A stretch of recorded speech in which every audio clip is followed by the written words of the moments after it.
Hey, this is Doug Small with Project Praise Thought for today.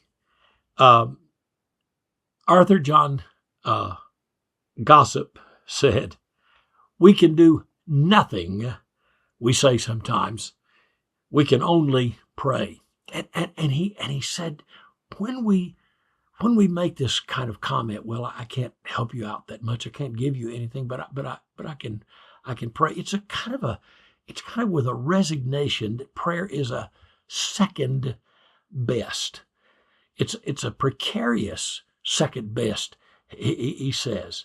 And then he makes the point that as long as we can fuss and work and rush about, so long as we feel like we can lend a hand, we have some hope. We feel like we're doing something. We feel like it will make a difference.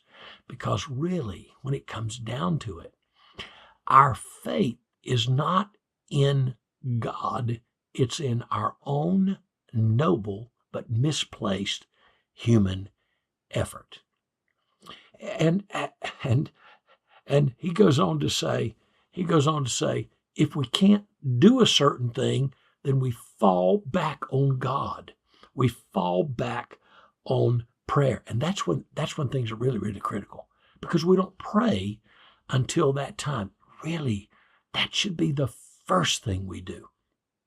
The most important thing, Blackaby said, is to join God in his work, not to get him to work with us. I'm over here trying to dig my little ditch and asking God to come over and help me. And God he's the bulldozer, earth mover that moves mountains. God is at work. God is at work in ways that we can't see. And prayer asks for permission to join God in that work. J. Hudson Taylor, the great missionary, said, "I've seen many men work without praying, but I have not seen any good come of it, eternal good." But I've never, he goes on to say, I've never seen a man pray without working. There's this idea in America that well, you pray and we'll work, or we're just going to get lost in prayer and do nothing. And you can't do that, not in healthy prayer. Healthy prayer always has its expression in mission. Healthy prayer always has its expression in purpose, in meaning. Even if you back into it, God will end up using you in ways that you could never perceive or you could have constructed for yourself. So don't make prayer the second thing. Make it the first thing. Don't see prayer as a second step backwards or down from the really important thing of working for God. The important thing is spending time with the God who is already on the job, who raises the dead, who is at work. In fact, the very fact that you're drawn to prayer is an indication that God is at work. Yeah, because it's grace. It's the Holy Spirit that's working in you to draw you to prayer. And it's not prayer as an end, a period. It's prayer as a dash. Because God draws you into prayer that he might open a door for you to participate with him in something he's up to that very day. Hey, this is Doug Small with Project Praise Thought for Today, America's Prayer Meeting Movement. I hope you have a great day. God bless you. I want to invite you to a special prayer gathering at the Billy Kim Hall, which is attached to the Billy Graham Library, which is on the campus of the Billy Graham Evangelistic Association here in Charlotte. Leaders of that ministry leaders, will help us kick off the day. And then Dr. Nam Soo Choi of the Kwang Muang Presbyterian Church in Seoul, Korea, a mega church there, who is the driving force behind the World School of Prayer efforts around the world in more than 100 nations. He will lead us in prayer. Other people will participate as well in leading that day of prayer and fasting.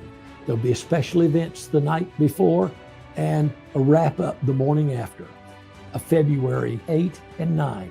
It's a national call to prayer for lead pastors, for prayer pastors, and for those who are the catalysts for city movements of prayer and unity.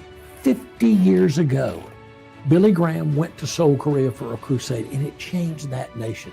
3 million people in that crusade, 1.3 in one service, 75,000 conversions. Bill Bright went the next year.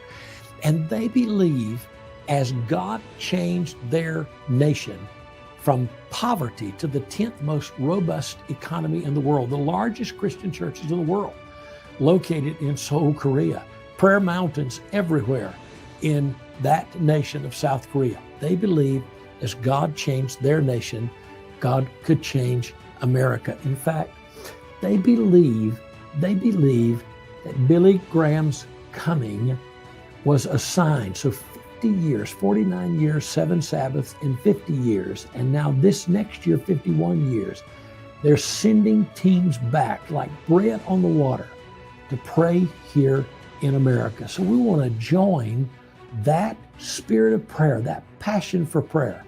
The Billy Graham Library, America's prayer meeting movement, especially for pastors who want to see revival come to their church and spiritual awakening come to their culture.